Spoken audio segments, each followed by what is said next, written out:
ஒரு ஆஃபீஸில் உங்களுக்கு கீழே ஒரு 10 பேர் ஒர்க் பண்ணுறாங்க. அதில் ஒருத்தர் மாத்திரம் வந்து எவ்வளவு நீங்கள் சொல்லி கொடுத்தாலும் அவரால் க்ரோ பண்ண முடியல, அந்த விஷயத்த பண்ண முடியல. ஸோ கிளைண்ட்ஸ்லாம் டிஸாட்டிஸ்ஃபைடாக இருக்காங்க. ஆனால் பாவம் அவர் ஒரு கஷ்டப்படுற ஃபேமிலியில் இருக்கிற ஒரு நல்லவர். ஸோ அவரை ஃபயர் பண்ணுறதா, அவரை சரிப்படுத்தவும் முடியாது. என்ன பண்ணுவீங்க? சரி, எதனால் ஒரு வேலை பண்ணணும்னா உங்கள் நல்லத்தனம் வச்சு பண்ண முடியாது, உங்கள் திறமை வச்சு தான் வேலை பண்ண முடியும். வேலை பண்ணுறதுக்கு யாரோ ஒருத்தர் நல்லவர்னு பார்க்கறதுக்கு இது இதான் 2 different things. If you mix up all these things, you won't do anything properly. But 10 பேர் உட்காந்தாங்கன்னா 10 பேர் ஒரே சமநிலையாக திறமையாக இருக்கிறாங்கன்னு எங்கேயும் கிடைக்காது, எந்த ஒரு குரூப்லேயும் கிடைக்காது.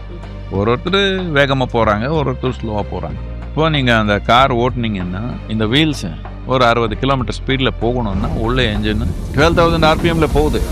இது அந்த ஸ்பீடில் போனால் இதெல்லாம் உடஞ்சிடும். இது 60 கிலோமீட்டரில் தான் போகுது. அது அவ்வளோ போகுது, இது அவ்வளோ போகணும்னா அப்படி ஆகாது.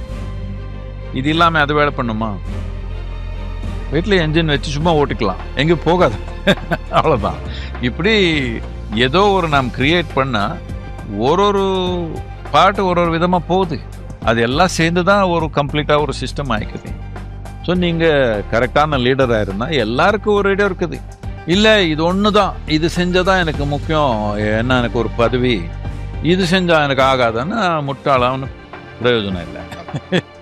எங்கேயோ ஒரு இடத்துல ஃபிட் பண்ணி இதில் டயர் முக்கியமானதா, என்ஜின் முக்கியமானதா, கேர் முக்கியமானதா, இது முட்டாளத்தனம் இப்படி பார்க்குறது. எல்லாம் சேர்ந்தால் தானே இது ஓடுது.